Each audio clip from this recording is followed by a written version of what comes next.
Let's get to some other almost awesome topics here. And this is kind of strange. We don't usually do this as far as actual topics that deal with almost awesome, but we had to do it because every year, well, with every sport actually, there are contract clauses, right? You reach certain milestones and you're going to get some bonus money. Right.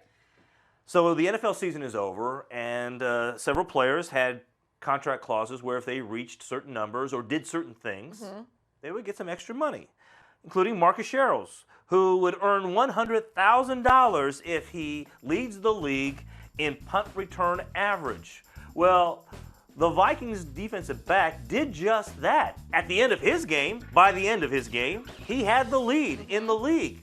But then remember Tyreek Hill for the Kansas City Chiefs took one back? That punt return average then dropped behind Hill's for the season. Yeah, 15.2 for Hill, 13.9 for Sherels, and he lost $100,000 because of that. Yep. Didn't get any help from that Chargers punt return team.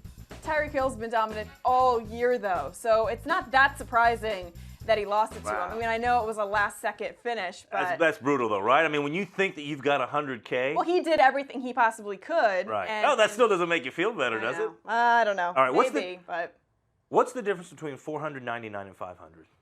One. No. Wrong answer. $250,000. Oh, at least in the case of Lance Kendricks, the tight end.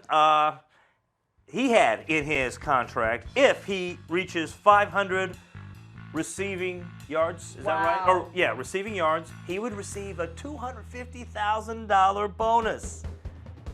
$499 is where it ended for him. That's really got to sting. That is a really expensive receiving yard. 1 yard. I mean, think about all the catches he made over the course of the season. If maybe he would have just stretched out, if he would have just reached out, extended the play and the ball. Field Yates, the agony of incentives. I mean, he's absolutely right about that.